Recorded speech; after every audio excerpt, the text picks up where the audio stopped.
I'm gonna rip your motherfucking balls off.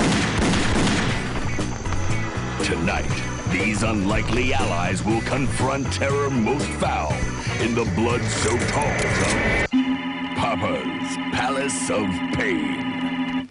Be a courteous guest. Hey there everyone, this is Ray Carcillo, and one of my fondest memories growing up was whenever my dad and I would head down to the local arcade, the Electric Circuit, and we would just play games all day.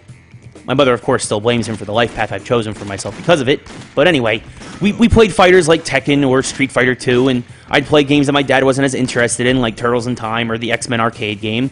But the games I think we both enjoyed the most were the ones where we each held a plastic gun in our hands, stood side by side, and blew away whatever creatures came our way. There was a Jurassic Park rail shooter and a Terminator rail shooter, but the one we always kept coming back to was the House of the Dead series. The cheap thrills from the, at the time, stellar graphics, and the blood and brains that would splash across the screen would have us feeding those light gun masterpieces constant quarters all day. With those fond memories flooding back to me, I happily present to you House of the Dead Overkill for the Nintendo Wii, developed by Headstrong Games and published by Sega.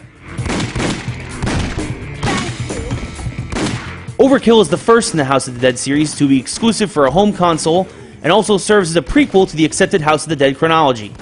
In the campaign, the year is 1991, and you play as Agent G, an inexperienced but highly trained special agent who's on his first assignment for the AMS in Louisiana, where he must team up with local detective Isaac Washington, a foul-mouthed, heavy-drinking career cop out for revenge, as you both must investigate a rash of strange appearances around the bayou. House of the Dead Overkill is a blatantly over-the-top tribute to exploitation films that is more humorous than it is frightening. With an intentional film grain placed over the entire game, stereotypical character types, cheesy 70s music, and exaggerated voice acting, Overkill definitely takes a left turn from the norm of the series, as the whole game is really just making fun of itself, while also providing you an awesome gaming experience.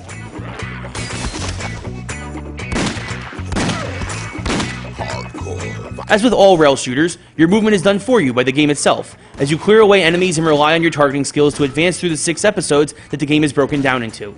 From an overrun hospital that reminds you of early issues of the Walking Dead comic, to zombie clowns at the circus, the ridiculous areas you have to fight through only adds to the great humor that to me is the game's biggest selling point.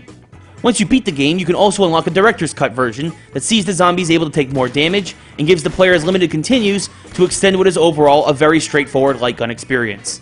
The graphics are about what you expect from the Wii, with the film grain helping to cover up some of its limitations, and the frantic zombie killing action makes sure that the graphics are the last thing you're thinking about. Where this game really shines, though, is the audio. From the cheesy 70s music selling the exploitation theme and your standard zombie moans and groans, to the tremendous over-the-top voice acting from all those involved. Hey you! Rocket Tug! Jump on! Really, though, everyone did a great job selling the theme of this game, and you just want to keep playing it to listen to the dialogue over and over again. Mind you, this game has an M rating for a very good reason, and should be kept away from little children. Even though House of the Dead Overkill is rather short, as you should be able to beat both the campaign and director's cut in one sitting, I still recommend that you buy this game if you can find it. Probably for cheap now, because it is just too funny and too much fun not to own.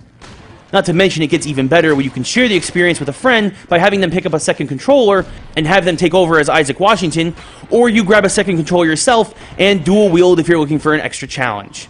Definitely though, I give House of the Dead Overkill a very high recommendation.